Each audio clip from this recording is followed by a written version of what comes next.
دیکھیے سید شہداء سے جیسے کل میں نے کہا عبداللہ ابن مبین مسلمان تھا، مومن نہیں تھا۔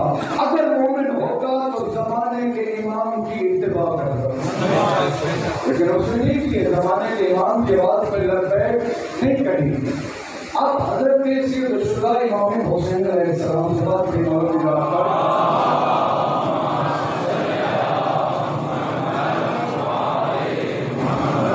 شعبان کو آپ چلے تھے مدینہ سے 28 رجب کو، اور 5 دن کے سفر کے بعد 3 شعبان المعظم کو آپ مکے پہنچ گئے، اور 3 شعبان المعظم سے 8 ذی الحج تک تقریباً 4 مہینے 5 دن سید الشہداء کربلا کی اسی مکہ کی سرزمین پر ہے۔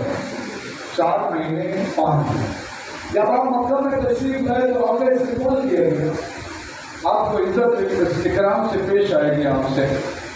اس وقت ایک شخصیت کا نام لے لوں میں، اور ضروری ہے اس کا بتانا، اس کی ڈیٹیل بتانا۔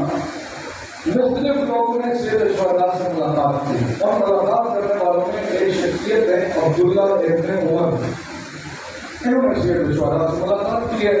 پتہ چلا کہ امام آ گئے، یہ واپس مدینے آنا چاہتے تھے، پتہ چلا کہ سید الشہداء امام حسین و امام علیہ السلام سے ملاقات کے لیے یہ امام کی خدمت میں حاضر ہوا۔ کون؟ عبداللہ ابن عمر۔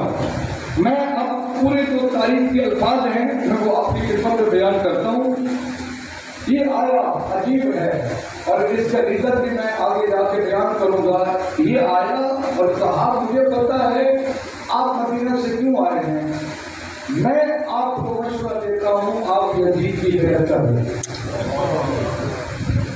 آپ اس سے مصالحت کریں۔ جی، اور کہا کہ قد ولى الناس هذا الرجل، لوگوں نے اس رجل سے کہا یزید، اس کی آپ لوگوں نے بیعت کر لی ہے، لوگوں نے اس کو امیر بنا دیا ہے، لہذا آپ بھی اس کو امیر مان رہے ہیں، فرماتے لوگ اور ہیں میں اور ہوں۔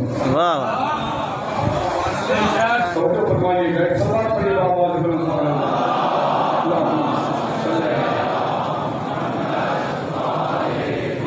اور یہ کہتا ہے کہ فَإِنِّي قَدْ سَمِعْتُ، امام کی خدمت میں بیٹھا ہوا ہے، کہتے ہیں إِنِّي قَدْ سَمِعْتُ رسول اللہ صلی اللہ علیہ وآلہ وسلم یقول، کہتے میں نے اپنے کانوں سے پیغمبر سے حدیث سنی، پیغمبر نے فرمایا تھا إِنَّ ابْنِيَ الْحُسَيْنِ يُقْتَلُ بِأَرْضٍ يُقَالُ لَهَا كَرْبَلَا، میرا بیٹا حسین ایک ایسی سرزمین پر شہید کیا جائے گا جس کا نام کربلا ہے۔ اور کہتے میں نے اپنے کانوں سے سنا، پیغمبر فرما رہے تھے حسین مقتول وَلَئِن قَتَلُوهُ وَخَذَلُوهُ وَلَن يَنصُرُوهُ، فرمایا لا يَخْذُلُهُمُ اللَّهُ إِلَىٰ يَوْمِ الْقِيَامَةِ، پیغمبر نے فرمایا تھا جو بھی حسین کی نصرت نہیں کرے گا اور جو بھی حسین کے قتل میں شریک ہوگا، جو بھی حسین کو اس کے مقام سے گرانے کی کوشش کرے گا، فرمایا قیامت تک اللہ ذلت اور پستی ان کے مقدر میں لکھ دے گا۔